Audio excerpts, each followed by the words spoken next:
Hola, ¿qué tal amigas y amigos? Mi nombre es Efren Juárez, bienvenidos a su canal Turbo Código. ¡Comenzamos!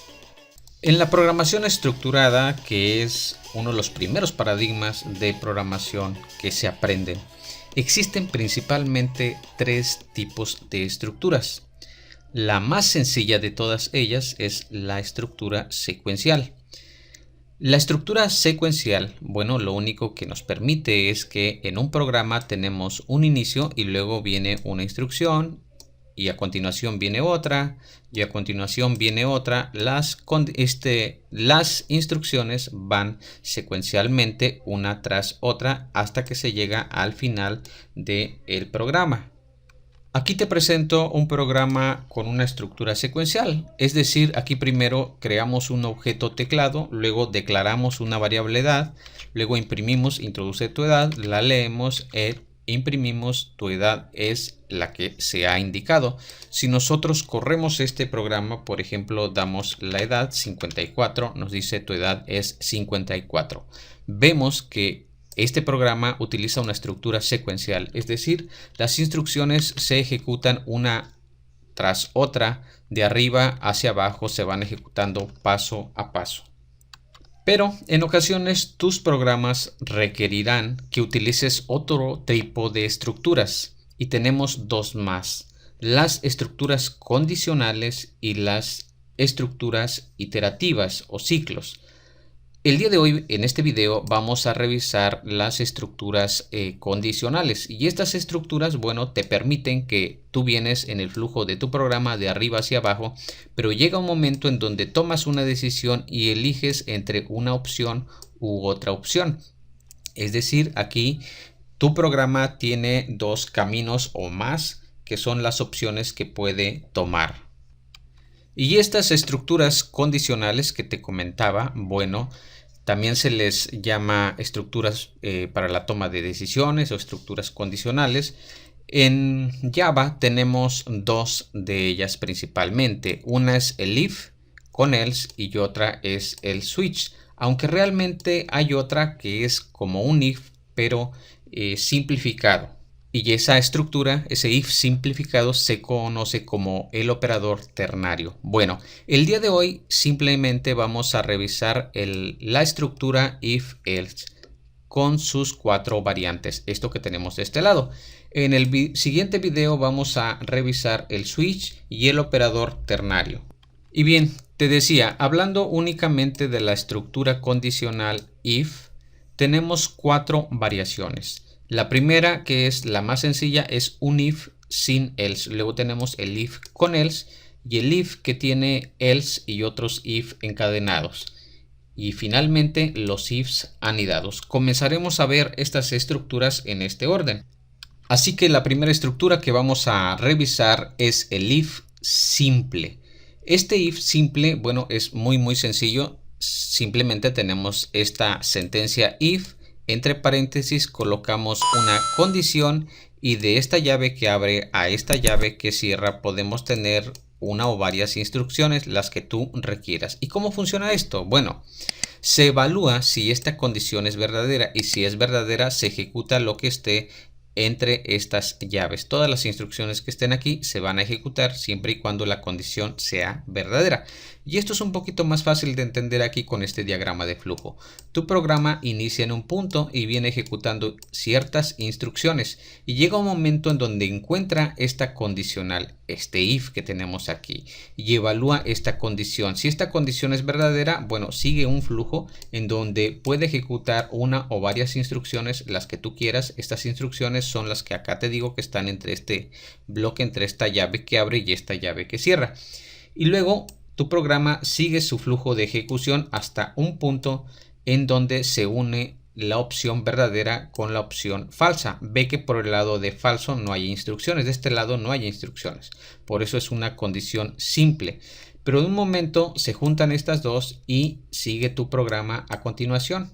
Entonces podrás observar que las instrucciones que están antes y las instrucciones que están después se ejecutan siempre, independientemente de si la condición es verdadera o falsa. Lo único que depende de la condición es este bloque. Lo que coloquemos de este lado, esto sí se va a ejecutar únicamente cuando la condición sea verdadera. En base acá al código, también podemos entender que hay instrucciones antes. Estas instrucciones antes es lo que te platicaba aquí. Esto de acá son las instrucciones que están antes y siempre se van a ejecutar. Y puede haber instrucciones después, que son las instrucciones que te platicaba acá. Y estas instrucciones también siempre se van a ejecutar. Veamos un ejemplo de este if simple con este ejercicio que estábamos viendo, en donde pide la edad e imprime la edad. Nosotros podríamos tener una condición, por ejemplo, si la edad es mayor o igual que 18, entonces podríamos imprimir ya puedes votar. Sería muy simple. Tendríamos ese if y entre paréntesis tendríamos que poner la condición, y nuestra condición aquí sería que la variable edad tenga un valor mayor o igual a 18. Y luego hay una llave que abre y hay una llave que cierra, y aquí adentro vamos a poner las instrucciones que queremos que se ejecuten únicamente cuando esa condición sea verdadera. Y lo que queremos que se ejecute en estos casos es únicamente que imprima ya puedes votar. Bueno, si nosotros corremos este programa, vamos aquí a solicitar una edad y luego vamos a checar si la edad es mayor o igual que 18. Si esto es verdad, si es cierto, si la edad es mayor o igual que 18, va a ejecutar esto, ya puedes votar.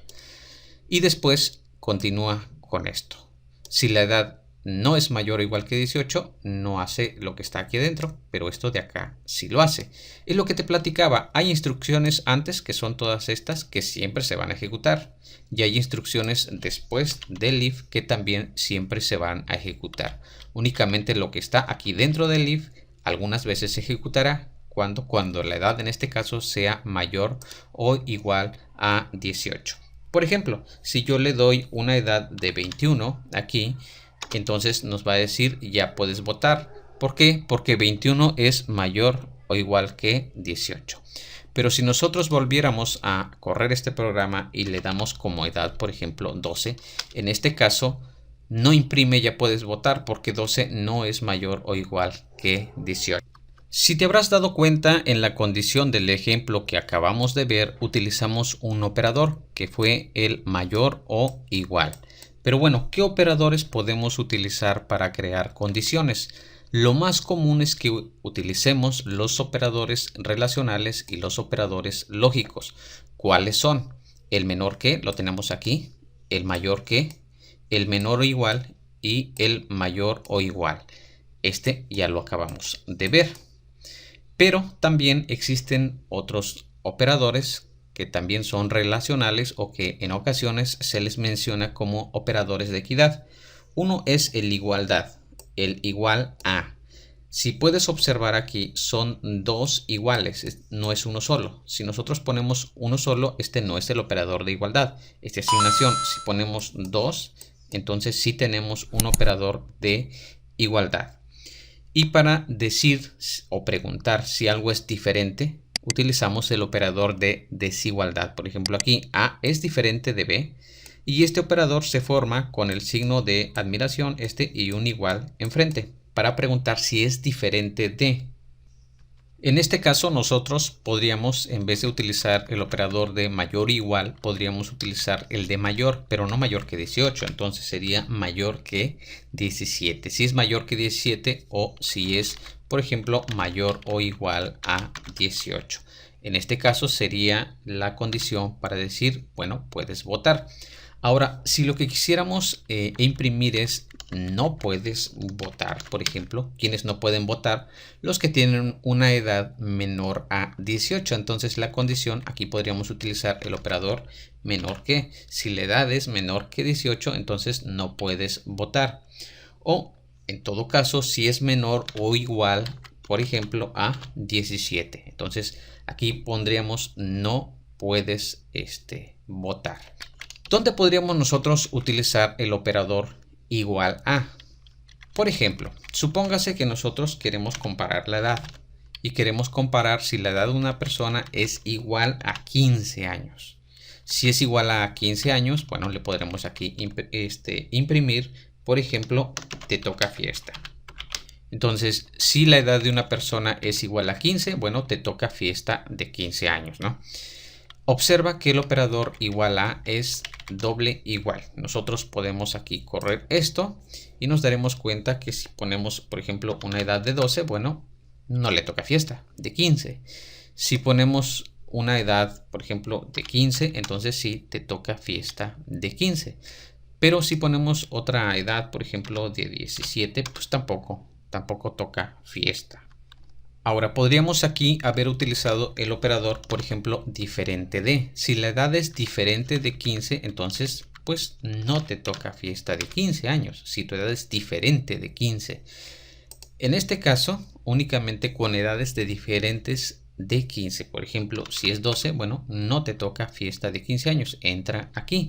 Si nosotros indicamos una edad, por ejemplo, de 15, entonces no entra, no imprime, no te toca fiesta de 15 años. Si ponemos una edad de 17, aquí sí, no te toca fiesta de 15 años. Y ya hemos visto aquí cómo usar el operador igual a, diferente de, menor, mayor, menor igual, mayor igual. Pero quiero hacer hincapié en el operador que es doble igual para hacer una comparación.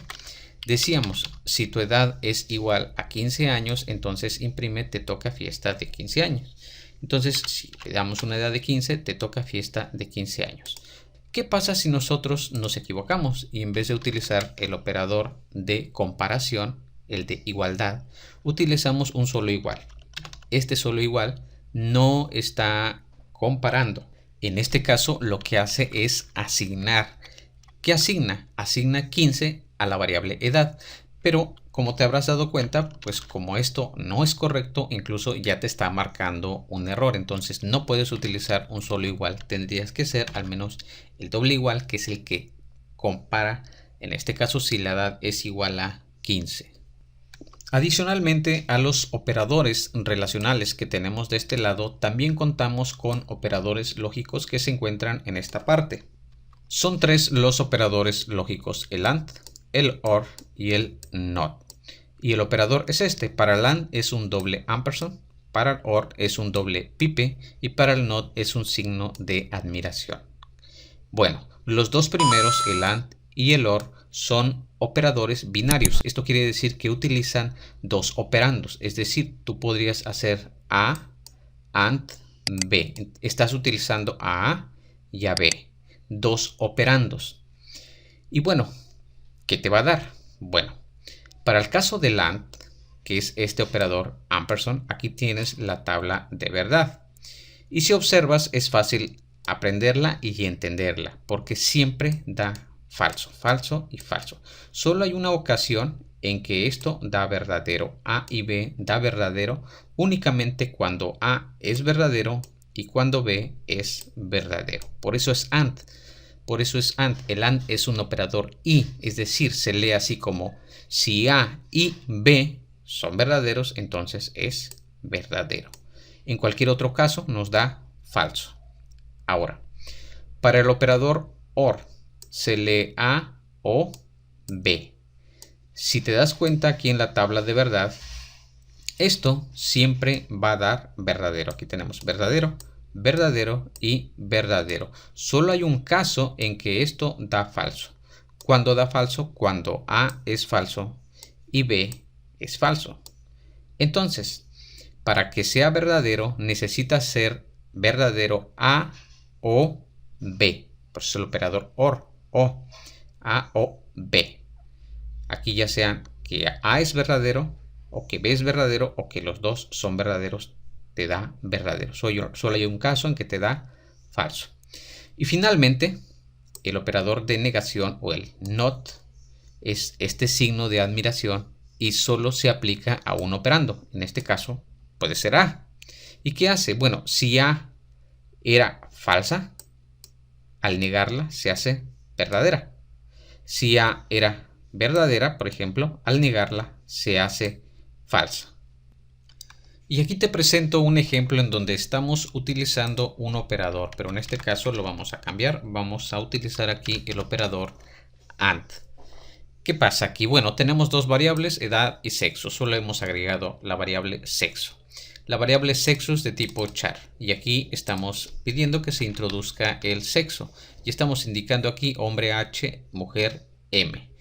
Leemos con .next y luego tomamos el carácter que está en la posición 0 porque no hay otra forma directa de leer un solo carácter, un char. Recuerda que sexo es un tipo char. Los char es un solo carácter y va entre apóstrofe. Y aquí comparamos. Si sexo es igual a M, o sea, si es mujer, y si la edad es igual a 15, entonces vamos a imprimir te toca fiesta. ¿Cuándo va a imprimir esto? Únicamente cuando se cumplan las dos, cuando las dos sean verdaderas. Que edad es igual a 15 y que sexo es igual a M de mujer.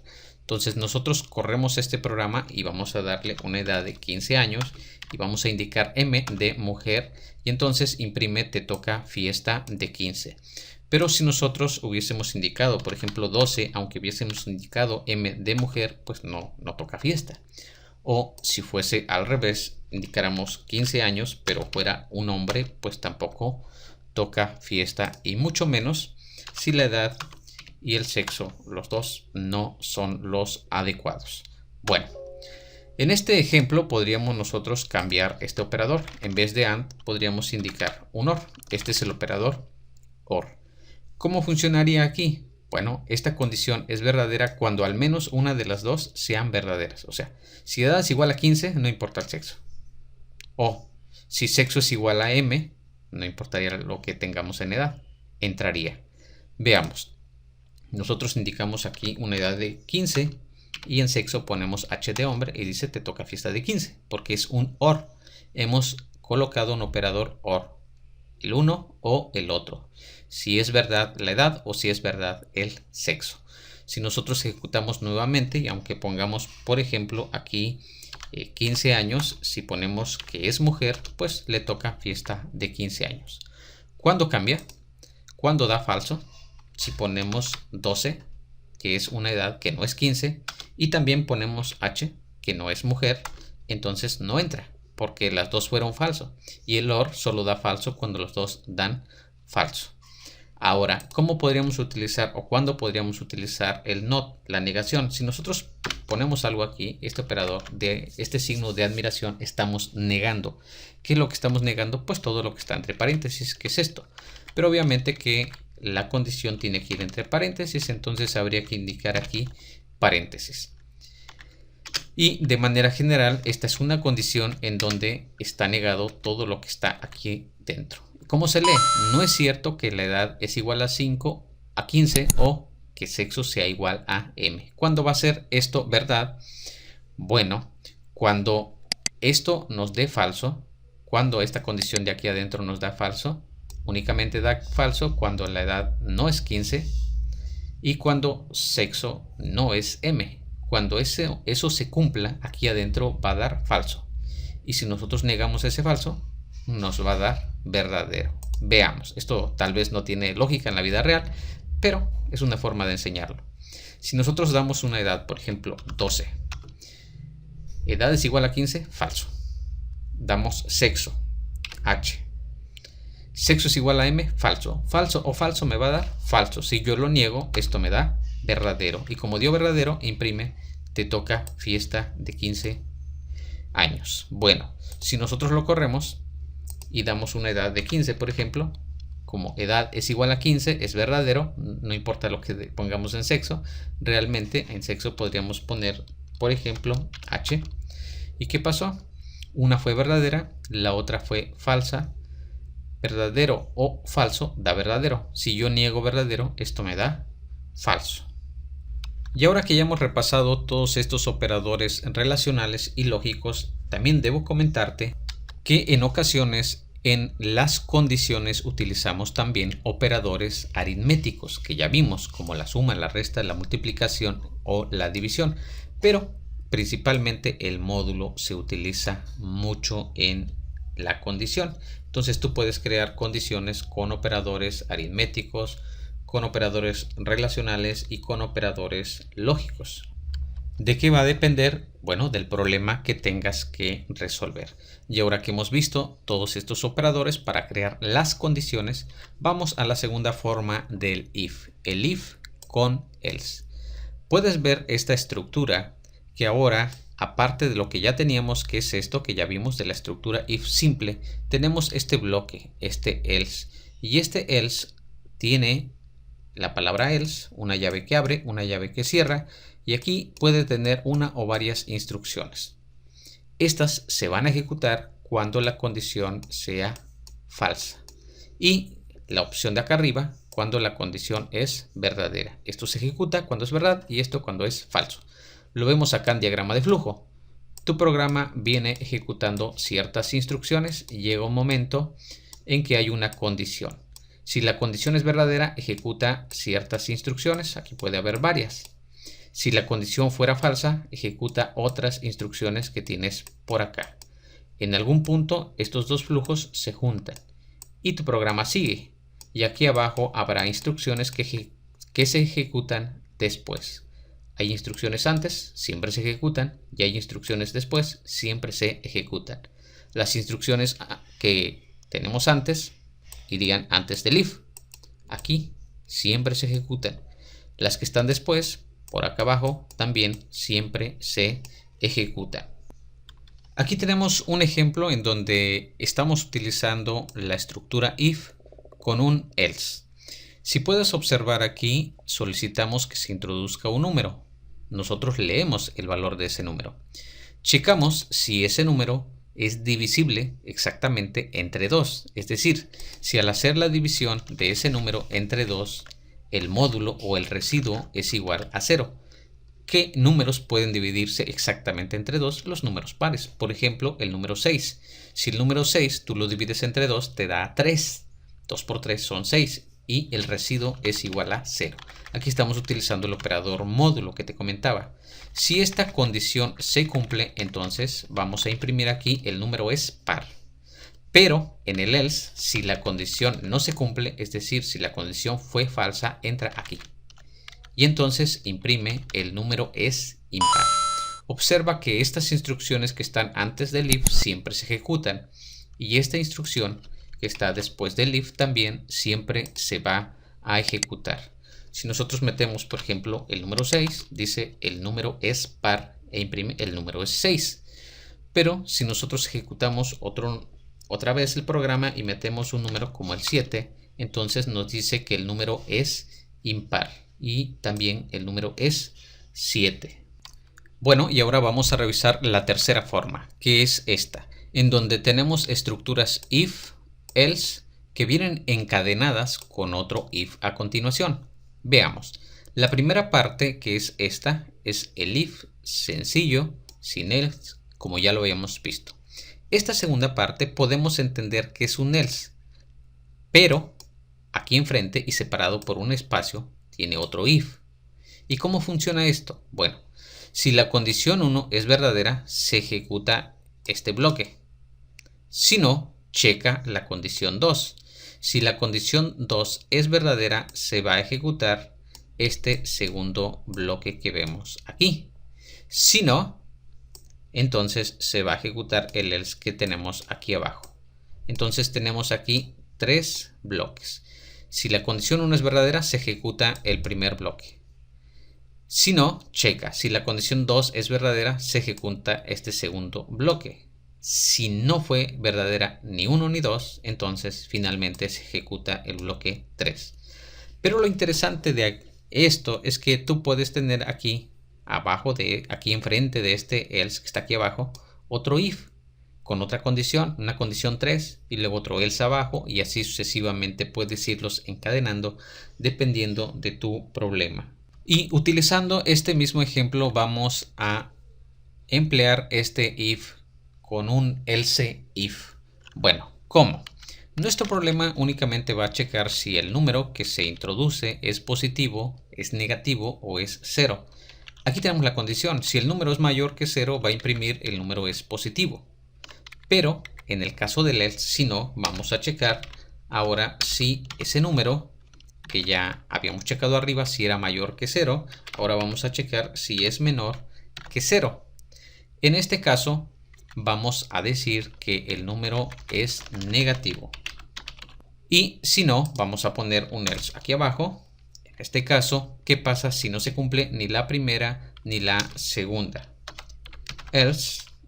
Si no fue ninguna de las dos, entonces vamos a indicar que el número es 0. Vamos a correr nuestro programa y nosotros metemos, por ejemplo, el número 2 y me dice que el número es positivo. Si ahora ponemos, por ejemplo, el número -7, me dice que el número es negativo. Pero si indicamos que es 0, bueno, me dice el número es 0. Y aquí vemos entonces que tenemos un if, una primera condición. Aquí hay un else que tiene otro if aquí dentro. Y tenemos aquí la segunda condición. Si no se cumple ni la primera ni la segunda, entonces entra aquí a este else. Y te decía, ¿cuántas secciones puedes tener? Las que necesites. Este else podría tener otro if aquí enfrente y podría tener acá abajo otro else también, que si tú lo requieres así, podría tener otro if. Y finalmente acá abajo podrías tener otro else. ¿Cuántos tú necesites dependiendo de tu problema? Finalmente solo nos resta revisar los ifs anidados. ¿Y qué quiere decir esto? Bueno, que en un if no importa si lo quieres hacer en la parte del if, o sea en la parte de la sección verdadera o en la parte de la sección falsa, tú puedes meter adentro otros ifs. ¿En qué forma? En la forma que tú quieras, un solo if, con else, sin else, encadenados, otros anidados, como sea. Pero puedes tener ifs adentro de otros ifs. Bueno, y esto es muy común. Aquí tengo un ejemplo donde vamos a tener que utilizar unos ifs anidados. En este ejercicio únicamente se solicitan 3 valores y al final nos indica que los números que se introducen fueron los que nosotros indicamos. Pero el objetivo de este problema, de este ejercicio, va a ser determinar cuál es el mayor de los 3. Entonces nosotros pudiésemos preguntarnos si el número 1 es mayor que el número 2 y si el número 1 también es mayor que el número 3. Esto quiere decir que el número 1 fue mayor que el número 2 y que el número 3. En este caso, si esto se cumple, nosotros podemos concluir que el mayor es el número 1, porque fue mayor que 2 y que 3. Si esto no es cierto, o sea, aquí en el else, entonces ya nada más nos resta preguntar quién es mayor de los dos que restan, del 2 y 3. Adentro del else podríamos poner un if, indicando si el número 2 es mayor que el número 3. Si esto se cumple, si es verdad, entonces podríamos nosotros concluir que el mayor fue el número 2. Y si esto no es cierto, o sea, si entramos al else, bueno, ya nada más nos queda una opción. Y entonces la opción es que el mayor es el número 3. Aquí te puedes dar cuenta que en la parte del else, dentro del else tenemos otro if, que está anidado porque está dentro de. Y nosotros podemos correr este programa, podemos dar como primer número 4, como segundo 9 y como tercero 2. Por ejemplo, 4, 9, 2 y nos dice el mayor es 9. ¿Qué pasó aquí? Bueno, checó si el número 1, que es 4, es mayor que el número 2, que 9, lo cual es falso. Entonces entró acá y preguntó, ¿el número 2, que es 9, es mayor que el número 3? Sí, fue cierto, por eso nos dijo que el mayor es 9. Pero tú puedes probar con cualquier combinación de números, puedes poner el más grande al principio, por ejemplo, y te va a decir que ese es el mayor, o lo puedes poner al final o en medio, como sea, siempre te va a dar lo correcto. Y así es como llegamos al final de este video. No olvides darle like, suscribirte al canal y activar la campanita para que te lleguen todas las notificaciones. Nos vemos en un próximo video.